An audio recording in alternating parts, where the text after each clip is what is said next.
Welcome back everyone. Last class we have discussed about the introduction of computer, where we have discussed what is computer, what is the history of computer, and what are the terminologies are used in computer, isn't it?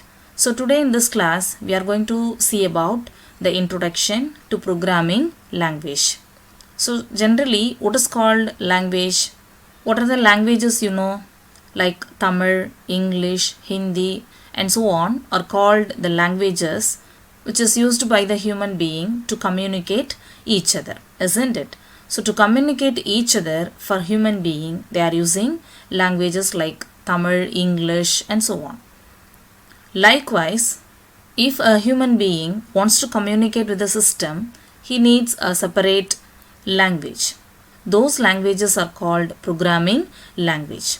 A human can communicate easily with the computer using any one of the programming languages. Okay, what are the programming languages you know? You might be familiar of some of the languages, isn't it? Like C, C++, Java, and so on. So in this class we are going to discuss what is programming language, why we need programming language, how we can use these languages to develop a source code. Before that, as we discussed in last class, computer is a device, isn't it? Computer is nothing but a hardware device that can accept human instruction, which will be in any one of the programming language, and it will process it and responds to it. Or we can say computer is a computational device which is used to process the data under the control of a computer program. So the computational device is going to accept the instruction from the user to control the computer program. Okay. And where program is a sequence of instruction along with data. Program can be defined as a sequence of instruction or set of instruction to instruct the computer what to do, how to do everything along with the respective data. While we say computer, it has some basic components. The components are input unit, central processing unit called as CPU, and then output unit. Okay, so these three are the basic components of a computer. And the CPU can further divided into three parts. The parts are first one memory unit, second one control unit, and third one arithmetic logic unit. So these things we have discussed in the previous class. What is called input unit, memory unit, control unit, what is CPU, arithmetic logic unit, everything. Okay. So all these things are the components of a computer. A computer contains of hardware and software. Hardware means the physical device which we can touch and feel. Software is nothing but a set of programs or set of instructions to perform multiple tasks together on the computer. And also there are the word called operating system, right? An operating system is also a software which helps humans to interact with the computer system. Actually, the operating system is going to control the full computer, how it should perform. From the input unit to the output unit, all the process which is happening on the computer will be controlled by the operating system. And as collectively we can say a program is a set of instruction given to a computer to perform a specific operation, and computer is nothing but a computational device which is used to process the data under the control of a computer program. Program and computer both has to work together to perform a task. Again I am repeating, program is nothing but set of instructions is going to be given to the computer to perform a specific task, and computer is a computational device which is used to process the data under the control of a computer program. So these two has to work together. While we execute a program, raw data is processed, right? So in the previous class itself, right? So in the previous class itself we said that raw data is an unprocessed data. Okay, so here while we execute the program, the raw data is processed into a desired output format. So these computer programs are written in any programming languages. The languages are high level languages. We can say some of the examples for high level languages such as C, C++, Java, C Sharp, Python, etc. These languages are used to communicate with the computers. That is, a human is going to communicate with the computer using any one of these high level languages. But computer can only understand binary language. Binary language is nothing but the language which is having only zeros and ones. And it can also be called as machine understandable language or low level language. But the programmers are generally using high level languages to write a source code which is almost similar to a human language.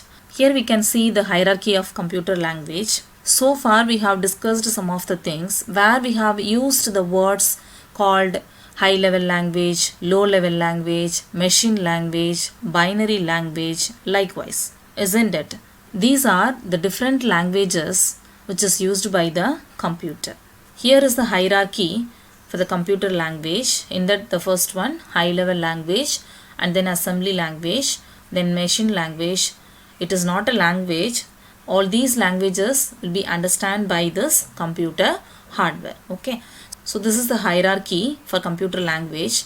Let us see one by one. In that, the first one, machine language. Okay. Machine language is a language which can understand by the machine directly. It is made up of a series of binary patterns, that is 0, 1, 0, 1. The combination of zeros and ones, the program will be made. So this is the hierarchy for computer language.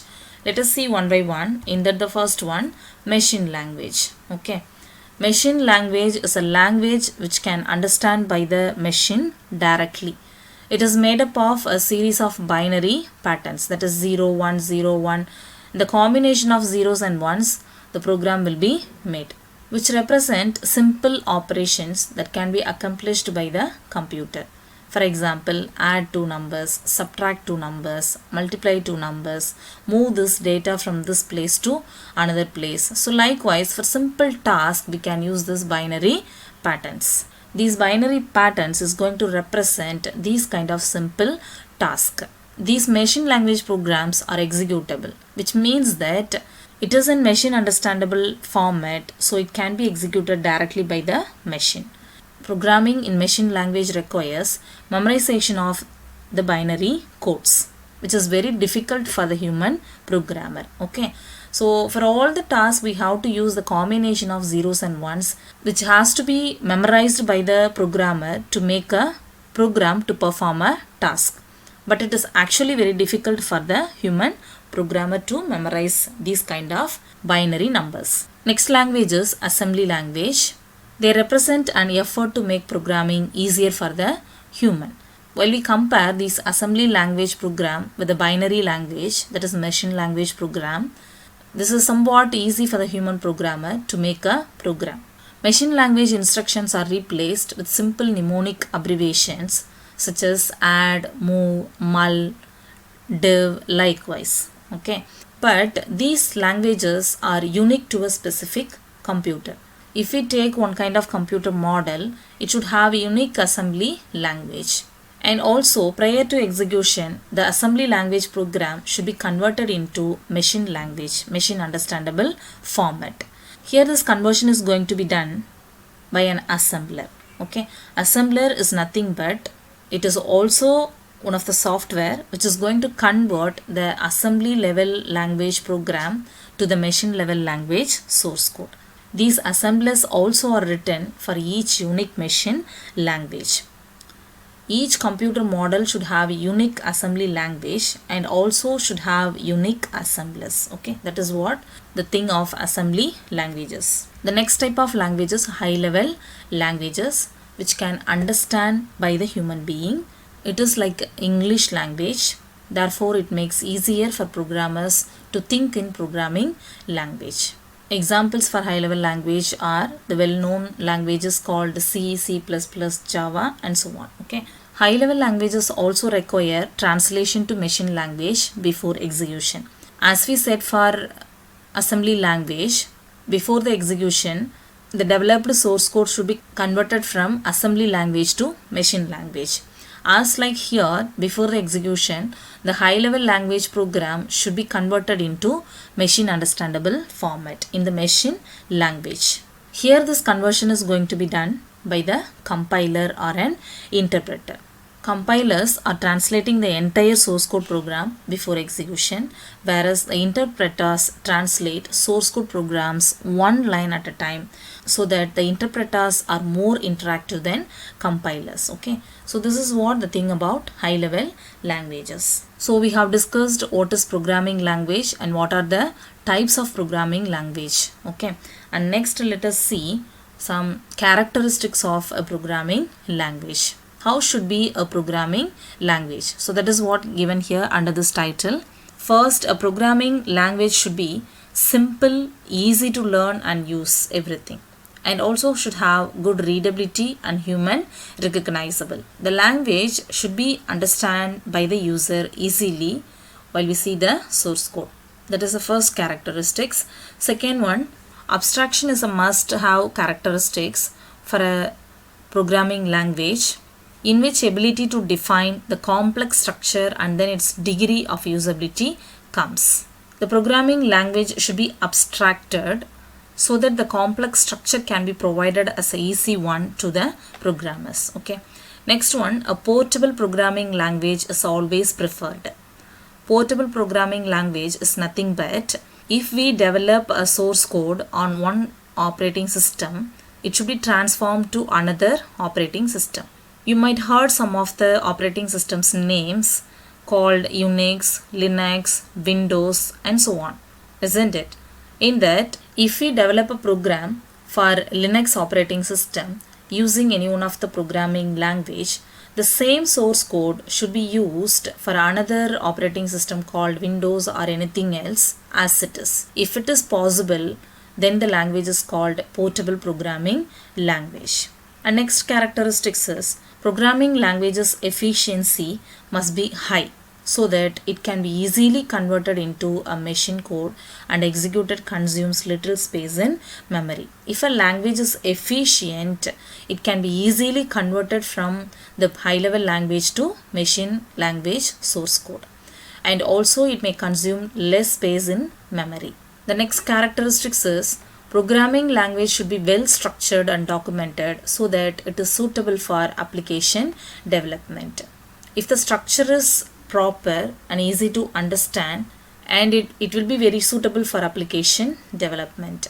Next one, necessary tools for development, debugging, testing and maintenance of a program must be provided by a programming language. If there is a language, then it should have all these kind of tools, that is tool for development of source code and tool for debugging, testing and also for the maintenance of a program.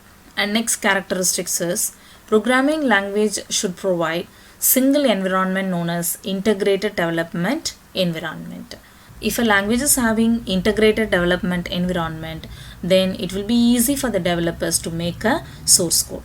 And last characteristics is a programming language must be consistent in terms of syntax and semantics. If we take a syntax of a language, it should be consistent, that is neat and clean, and it should provide everything. Okay, so these are some of the characteristics of programming languages. So these characteristics are common for all the programming languages. Okay, so this is what the introduction about programming language. I hope you will understand. I'll meet you next class. Thank you.